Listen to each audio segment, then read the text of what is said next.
In this video, we have big crashes in Daily Race A. Daily Race B, I get crashed into and send an RCZ to Narnia. And in Daily Race C, I get pushed out wide. But why and what for?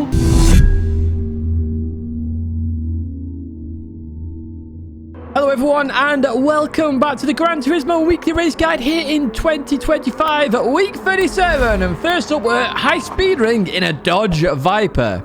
Now, this is actually the second iteration of this daily race because the first version of it only happened this morning and Gran Turismo have now changed it to this version you have right now.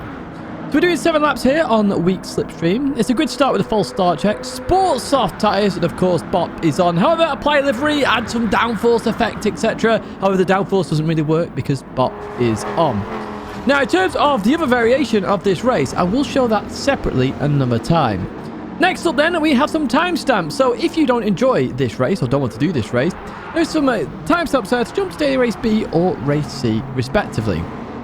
Now, we jump to the Daily Race A key statistics. We've been here 4 times before. It's currently 40th overall in terms of track usage. We last used this track on the 25th of November 2024, so quite a while ago now.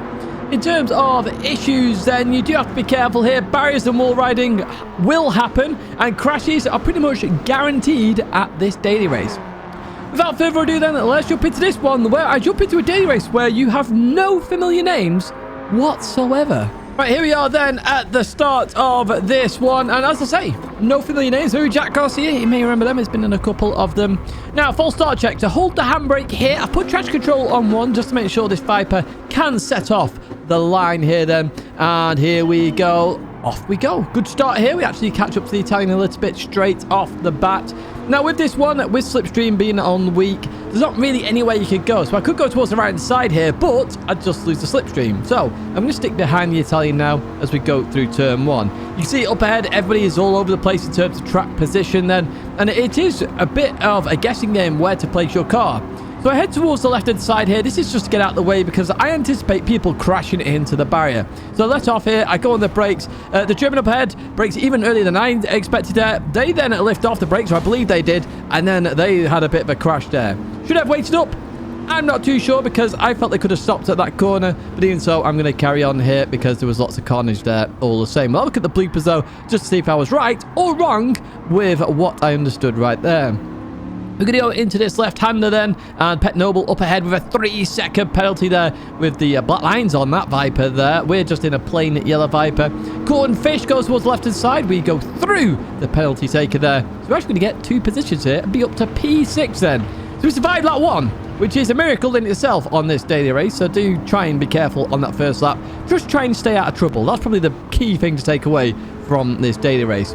Right, we head to the most dangerous corner on the circuit, I would say here. So once again, we look to slow the car down. We're not trying to hit the wall, like the Italian up ahead, who purposely used it. Then there's a wall stop, so that's a common thing to happen here, where somebody gets slammed into the wall, they just stop instantly, then everyone smashes into the back of him, and then you have this happen. So unfortunately, I did lose out there in terms of positions. Jack gained there. Gone around the outside now into P4. Potentially going to go into P3 here. The Italian with a 4-second penalty. I think I said deserved at the time because I did see that they were trying to use the barrier to slow down. But even so, we're going to continue on through here. And similar to the last lap, like deja vu, we go through somebody taking the penalty and we get an additional position. So we're up to P4 now. We start at number 3 here. We've caught up to Dead Dollar there, who's in a blue Viper. And we're going to go on the inside of them then. And this is all to do with gear changes, etc. and getting it right. So I'm going towards the outside here. I'm trying to go for a cutback on the Italian, expecting them to run a bit too wide there. They don't. So at this moment in time, I'm like, okay, well, I need to back out of this really. So I do back out of it there, braking much earlier than everybody else. Sticking towards the inside, that avoids me hitting the barrier. Now, Jack does get forced out wide here. I do give enough space there on the exit. So we're now into P3 here then as we head towards this right-hander. And I'm expecting a crash at some point. This is the thing with this race. I'm always expecting a crash because everyone is so close together. Slipstream keeps everyone together. There's not that many corners, not very hard break-in zones really, and there's wall riding happening as well. So that was P4 there. The driver up ahead, brilliant move to be fair to them, around the outside and then on the inside here. As we continue on then, we're in the slipstream, so I'm just going to bump draft to make sure we do not lose the leaders. Because that's critical in this. You don't want to lose the leader here, because if the leader breaks away, well, unfortunately, they're going to win the race, and you're not. So we go around the outside here. Got a little bit of a bump draft from Jack. I appreciate that. And that actually puts us into P3. You can see here we're catching up to Dead Dollar again here as we head towards the start-finish line. So they just changed gear there. Notice the change. So I've already done that gear change. So I actually get the momentum there as we head into this left-hander. And we're on the inside here. So you do have to be careful when you're on the inside line because you will understeer a little bit. Where the outside line, you won't as much. So I had to lift off a little bit there to give room. Unfortunately, we do lose positions there. We've lost quite a few positions down to P5 now as we head to a dangerous corner once again. And at this moment in time, I'm thinking, oh no, there's going to be a deadly crash. However, apart from the Brit that comes out of nowhere, there is no deadly crash. So, excellent. We go to lap number 5. Here we go then. Into the banked corner of turn number 1. Once again, we're going towards that inside line. We just want to keep it nice and safe right now. So, notice that I'm lifting off, trying to just take the normal line here then and slow off and just back out of this pack. We don't want any wall stops or anything like that. As we go through here, though, you see that somebody did go into the barrier. There's a big old crash. I think some server issues there as well. And we go from P5 to P1. And I knew that was going to happen at some point. I just didn't know which lap. Apparently, it was lap number 5. You will see this in every single race. That big crash will happen in nearly every single race. And there you have it. I broke away. I said, once you break away, you are going to win this race, or at least get the position you're in there. And I come home in P1. Happy days indeed. Now, in terms of the daily race score here, this is a 6 out of 8, and all the details for that point scoring system is down below in a pinned comment. And if you're here very early, it will be in a pinned comment very shortly. Let's jump to the track guide then here at High Speed Ring. This is brought to you by Coach Dave Academy and the Delta app. Make sure you do check that out in the description, and also my laps are in the pinned comment as well. We go through turn 1. Just make sure you don't go on the curb on the left hand side. If you do, that will cause some oversteer. Just make sure you turn in enough there as you go through turn 1. Otherwise, you will understeer into the barrier. The first braking zone, though, is at turn 2. So on the left hand side, we've got the grass going into tarmac. Really good brake mark here. Alternatively, you've got a gap in the barrier, which I've also highlighted right there. Either of these are good brake markers. You need to brake this early when you're not using the barrier to brake. So notice here, I'm not using the barrier at all. Keep the white line in the middle and you should be fine. As I accelerate through here though, I clip the barrier on the exit. That doesn't benefit me. That actually loses me nearly a 1/10 of a second. I know this because the next lap I was a 10th of a second up after that point. As we get to the chicane and a really long chicane here at the High Speed Ring, we've got the bridge here, the bridge support there. Really good brake marker. If you want to be the last of the late breakers, the end of the bridge is also a good marker here. Stay out to the left a little bit more than you think here, and then come into the corner as you start to trail brake. If you turn in too early, you're just going to get a whole load of oversteer, and actually it slows you down. We accelerate through then in 3rd gear. The car very stable with 3rd gear. And as we approach the left part of this chicane, the start of the curb there that I've highlighted is your brake marker. When I talk about braking for this corner, it's all about trail braking. Just slowing the car down enough to get it round the corner. I keep a nice tight line here because I just want to get it round. And what I'm looking for is up ahead here, the Marshall box. Really good accelerating marker this, okay? So as it appears on my screen, I then start to accelerate. The hope here is I've rotated the car enough that I will get round. Now, because it's a Viper, there's a lot of weight over that front end. It does understeer quite a bit. So if you do struggle with a bit of understeer, just do what I did there. Lift off a little bit and then continue on through. Make sure you don't hit the barrier on the exit there, or the wall, whatever you want to call it, on the right hand side, because that will affect this lap a lot, because at this moment in time you accelerated for quite a while towards this last corner. I've stopped it here because the end of the curb is your brake marker. Now, you do need to brake here a little bit, but it's not a hard braking zone. It's a trail brake. What I want you to do is get down to 120 miles an hour. Very precise. If you can do it a bit faster, fair play to you. But notice it's 120 miles an hour. I got it 124 there. That's my best easily today, actually. So 120 is the minimum. If you do that, you can full throttle around the corner on the outside line. And then that's a 113.0 there. And you can follow that lap on the leaderboard, and you know it's not a wall-banging lap. We jump to daily race speed then, where we're at Trial Mountain in reverse. And I'm in that Lexus right there, a car I do not normally pick. We are doing 4 laps here at Trial Mountain. It's got a custom slipstream. It does say disabled, but I've had it confirmed it is custom slipstream. Rolling starts and racing hard tyres and brake balance is on. So that, the fact it says disabled is a bug. It is custom slipstream, so just to clarify that for those that were wondering. In terms of the key statistics here, we've used this track 5 times. It's 35th overall. Track car combo only once, and we last used this track on the 23rd of June. Cars will be very slidey because of the racing hard tyres, and turn 1 is very dangerous. Very easy to outbrake yourself there. You'll see lots of dives there, and the way it's sort of angled, you're very easily knocked off the circuit. Let's jump into this daily race then, and let's have a look at exactly what happens as we're in a train of Group 3 cars. Right, here we are at the start of the race then. And we have a TCR member in pole position. We're down in P14 here. Now, if you are enjoying this video, as always, give it a like and subscribe to the channel. When you like it, it tells me to make more of these videos. It doesn't get a lot of likes. I go, okay, maybe people don't like the video.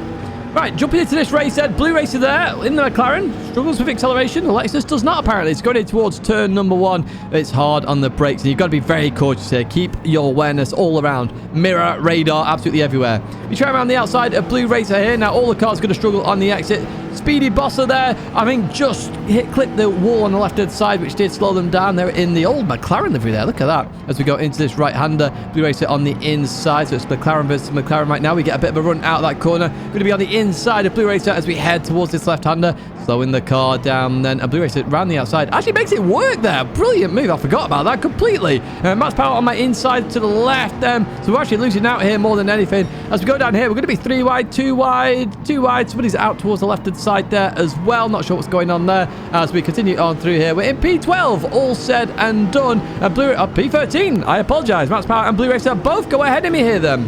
So behind them, we have the Honda NSX Group 3 car. We don't see this very often as we go into this right-hander. Does Tempest Blades get it stopped? Yes, they do. They actually take a perfect line there and get the job done. What a beautiful move that is in the spoon-liveried Honda NSX as we continue on through. We're going to be side by side as we leave that corner and head to the sharp left-hander, slowing the car down then. We do clip them there, so we do not want to take the position off them due to that. So they do get the position, and now we can continue racing as we go into this right-hander. You do go a bit wide there, so I'm thinking, okay, well, I can get the inside here. That should give me a good run towards this fast right-hander, which you never want to do side by side. Tempest realizes this, backs out of it completely, and we then run a little bit deep there, have to really compromise our corner as we go through this right-hander. Speedy up ahead, gets it slightly wrong as well, so we carry that momentum through. We're going to go up into P12 here as we start lap number 2 of 4 as we head towards turn 1, but we advance a bit further on here. We catch up to Shelty then in the Beetle. Up ahead, we have an RCZ that appears out of nowhere. We're going to have a look at that one in the bloopers. And I said that at the time as well, live. I was like, where did this RCZ just randomly come from? It was very bizarre indeed. Now, Shelty in the Beetle. Nice to see Shelty again. Shout out to you, mate, as we go into this right-hander. I'm looking to accelerate to get out quickly here. Can we do it? Looks like we are ahead of Shelty just. And I wanted some slipstream, but nobody would give it me. Please, sir, can I have some slipstream? There we go. We eventually get it then. So we take the racing line here as we go in towards this right-hander. But up ahead, HA6 and Sparks there, side by side. Max power, I think, clipped the wall there. We're going to try around the outside of Sparks. Is this going to work? Oh, it is. Look at that. What a move that is. Happy days indeed as we go into this left-hander. Who's trying around the outside? Who's being cheeky? Is that Sparks? Sparks is being... No way. Is Sparks going to get this back? I cannot remember this in the slightest as we go through the right-hander. Tempest is there as well, and Sparks is going to get this back. I'm going to have to lift off here to make sure we stay line astern and don't try side-by-side through there. So Sparks does get it back. Beautiful racing there with Sparks as we go through this right-hander and we head on to the start-finish straight. And we're going to start lap number 3 then. Do we have any power advantage over the AMG? That is the question then as we head towards turn number 1. We do not now. I was struggling for a brake marker in the race. I will show you one in qualifying. However, we do get hit from behind there. That pushes us into the RCZ. Now, because I was hit from behind, it's not up to me to wait. And Tempest Blades is waiting up there. So I suspect it was them that caused the incident. But fair play. Good sportsmanship. Nice to see here. We jump to the final lap then. We catch back up to Sparks Theory here. We've got Max Power in here as well. So we're fighting probably for P8 in the end then. As we go through this right-hander, you got to be careful on the exit. Sparks there. Clips a wheel on a grass. Catched it, which is why I give the thumbs up. But that is a very common thing to happen there. The rear just wants to spin out. Right, we have an end of lap battle with Max Power. Hopefully you're going to join this one. So we try and get on the inside of Max Power there. Doesn't quite work. Head over towards the right hand side. Then we're going to brake and turn in. Hopefully carry some momentum through this corner. That's the plan to get the run into the left-hander. Is it going to work? Not quite there. Max Power. Then keep it to the racing line. Knows I can't go for it there. As we continue on through here, we're heading towards the tunnel. And this tunnel quite hard to actually get right. So we go for a wide line. This is to try and carry momentum through. And then hopefully we can carry momentum to actually catch Max Power on the start-finish straight. At least that was my plan. Through the right we go then. We're then going to go towards the left-hand side. Max Power gets it slightly long. Now Max Power goes slow through here. Manages to defend beautifully. Slows down on the apex. I can't do anything here. Now he's trying to go for the pit maneuver there where you pit wall somebody by getting out of the way at the last second. I was well aware of that max power, but that was a good end to the race as well. Some brilliant racing there, to be honest with you, here at Trial Mountain in reverse. In terms of point scores then, it's 5.5 out of 8. Very much a Marmite track this. You either love it or hate it. I do like this track. It's got some fantastic corners, but some of you absolutely despise it. I'm very well aware of that. We jump to the lap guide then, brought to you by Coach Dave Academy and the Delta app. Make sure you do check it out in the description and also in the pinned comment as well. Plus 5 brake balance here on the Lexus, and our first brake marker on the left-hand side is a marshal or photographer on the left-hand side there. I've just highlighted them now. And then we have a shadow a bit after. So you can break it between these. I was just using the person at the barrier there. Really good brake marker here. So as it leaves the screen, I'm then going to hit the brakes. Now I want to trail brake into this one. I really want to slow it down. I go a bit too deep here. I'm too far to the right. I need to be a bit further to the left. Now, we have a pickup truck on the right-hand side. Really good brake marker. So as it leaves the screen, hit the brakes. Now, as I say, I'm coming at this at a compromised angle. So this is going to be a slower first turn, basically. You want to be further left. You really want to maximize the exit here, because the slower you go through here, the tighter you go, you're going to struggle with wheel spin. Notice that I had to lift off to go back on the power to make sure those wheels actually then stuck to the tarmac. Continue on then towards the next corner, and what we're looking for here is, well, they got two of them actually. On the left hand side, we've got the grey to orange barrier, which you can use. I was using the trees on the right hand side, okay? So there's like a clear patch, a brief clear patch. You can see it right there, and it goes into these trees. So as it hits my edge of my screen on the right hand side, that's when I hit the brakes. Now, trail brake into this corner, and the second I get to the apex, I start to accelerate. I need to bounce the car on the exit, because it's very easy to get oversteer on the exit there. So if you've got 50% of the power already applied, and it goes to 100, you're only applying 50% more, rather than going from 0 to 100. On this left-hander, then we have a big stone there. That is my brake marker for this left-hander. You can take this corner two ways. You go for a wide line and then straighten up on the exit, or you go for a tight line. So I went here for a little bit of a tighter line then, and you do suffer with a bit of oversteer. So there, a little bit of a wiggle as I went through there. This isn't the greatest sector 1, if I'm honest with you. It's a 0.2, and I'm very much in the 0.0, so I can go even faster on this lap. Now, as we get to this right-hander, we have the black bollards into a non-advertised bollard into the Texaco bollards, okay? You can see them right there. The clear bollard is your brake marker. So you're going to hit the brakes here. I drop to second gear, and then I'm going to go to third gear on the exit. Now, the big old rock on the inside, I always point this out, is a really good accelerating marker. Now, I'm accelerating a little bit early here. I'm trying to maximize my speed through this corner, but the more you try and maximize it, the more oversteer chance you have on exit. So just be careful about doing this. Literally, as that disappears off your screen, you should be safe. But notice that I came off the throttle and went back on as well, just to make sure I didn't get any oversteer. So we advance really fast down this back straight then. And what we're looking for is on the right hand side. So what I'm going to do is I'm going to stop in two places here. I'm stopping it here because you can really see those boards. So the furthest right square there, you notice there's like an electronic board or whatever it is. You're not using that as your brake marker, but it pinpoints this next one here. So I've just paused it on chase cam. So the second to last structural part there, that is your brake marker. So it's the one after the electrical board. This is your brake marker. You're going to hit the brakes and then you're going to turn into this, and you really want to get an inside line. If you remotely go wide there, you lose tons of time. I accelerate through the corner to try and keep the car stable, and on the right side we have two big rocks. Now, I was actually using the second big rock here, even though the first one's on the edge of my screen right now. I was using the second one there, just a bit more of a distance marker. So I've gone towards the right-hand side. I've dropped to second gear. Now, the point of dropping to second gear is to get some rotation. Notice I'm trail braking there. I short shift to third to avoid any power oversteer issues as we continue on through here then. Next up then, we have this big rock. Now, I'm actually braking a little bit early here. I need to brake a bit closer to it, but not on it. If you brake on it, you're a bit too late, okay?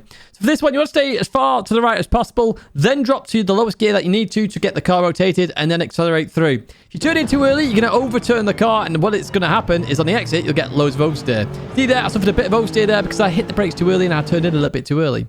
Next up then for the tunnel. So I've highlighted the crest of the hill here because basically you want to brake before you get to the crest of the hill, which what I mean there is the peak of the hill.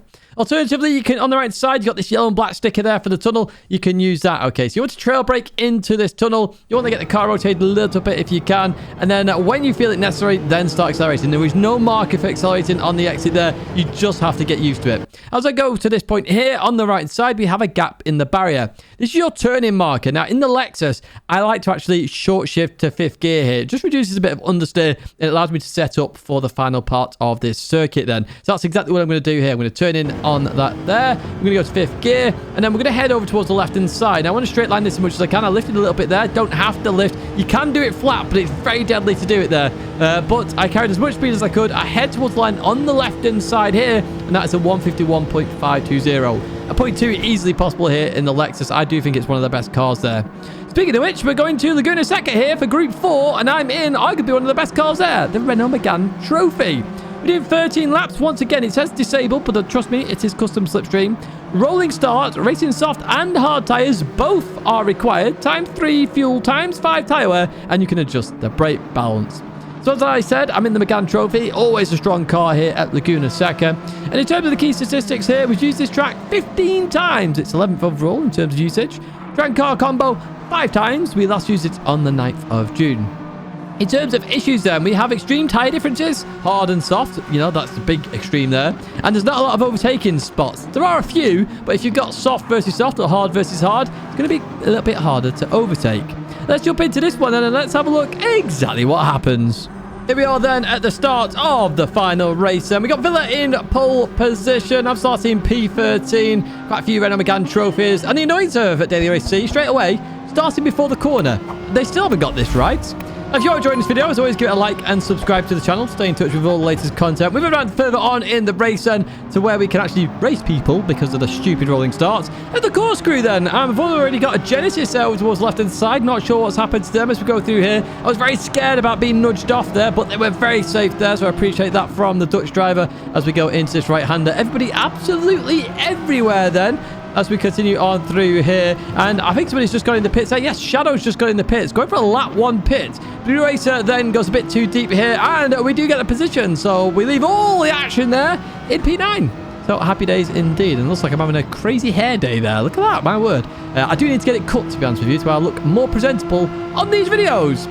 Right, zigzag racing there. Goes a bit so through the kink here at Laguna Seca. And as we go in towards the corkscrew, I don't quite have the overlap, so I'll just back out of that one so we can continue on racing here. Still quite a bit to go in this race with 13 laps of racing action to come then. So we get onto the start-finish straight. We're about to start lap number 3. I go towards the right-hand side here. This is just to make sure I don't get too close too early.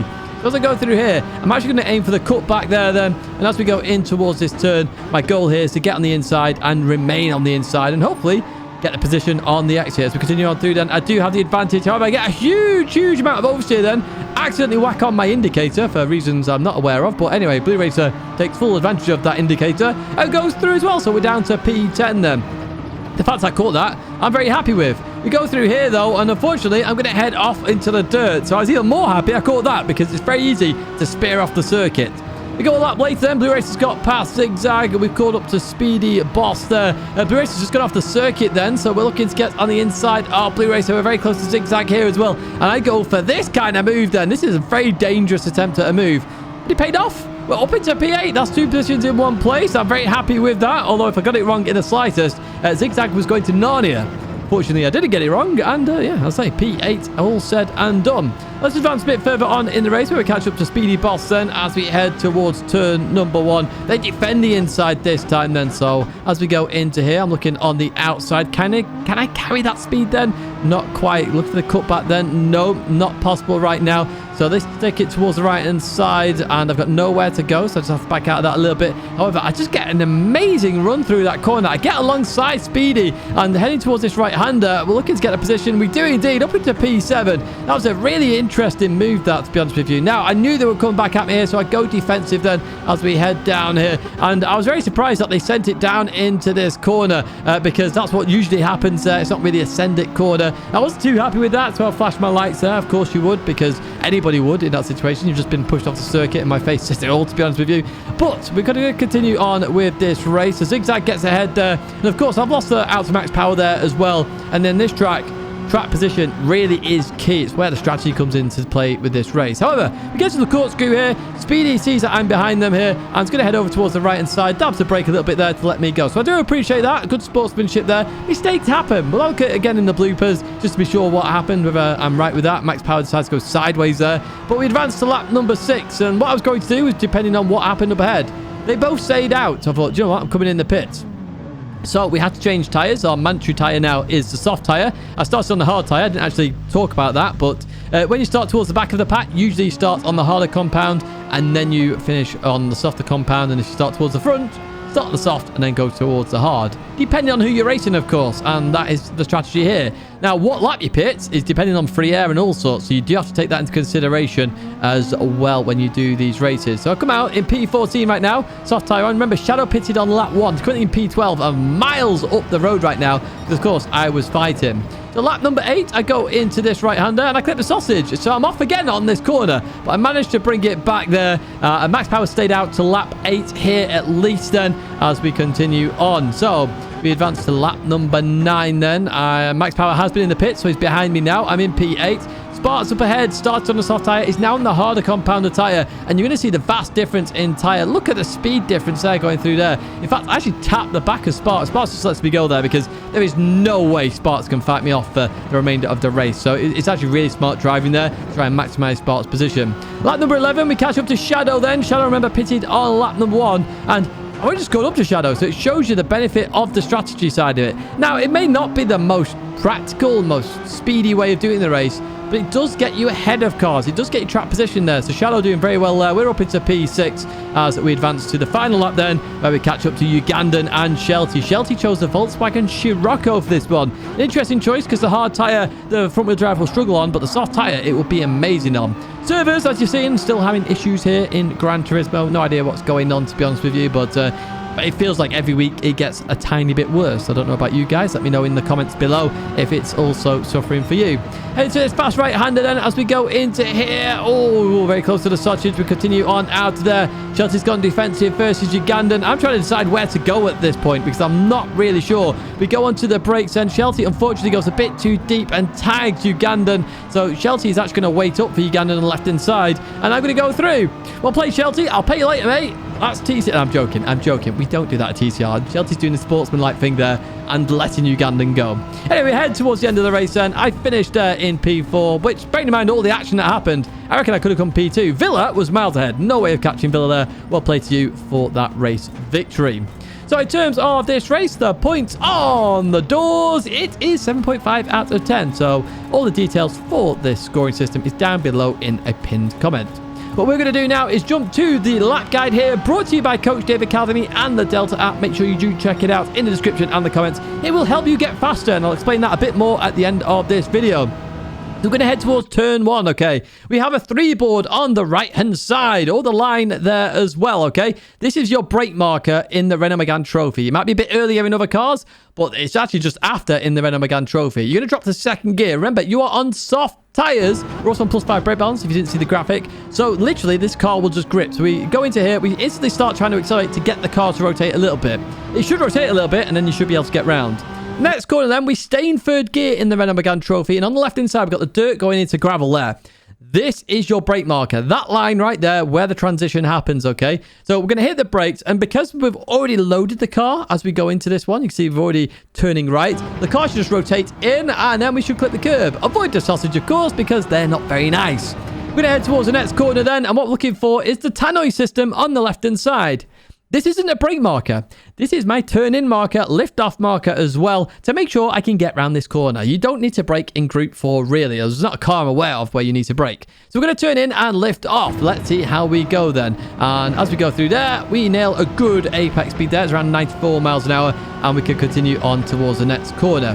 So we're in 4th gear. We go to 5th gear then, and on the right-hand side, we have a 2 board. We're braking just before we get to that. Now, for this corner, I want you to actually stay towards the right-hand side a bit longer than you normally would, because what you want to do is actually get a better angle of attack to go up the hill towards the kink, okay? So watch what I do right now, okay? I stick towards the right, I then come in for a very late apex there, and then accelerate through. Arguably, I missed the curve by a tiny bit, but it's not affected me too much here as we head towards the kink. Now, this kink is dangerous in any category of racing.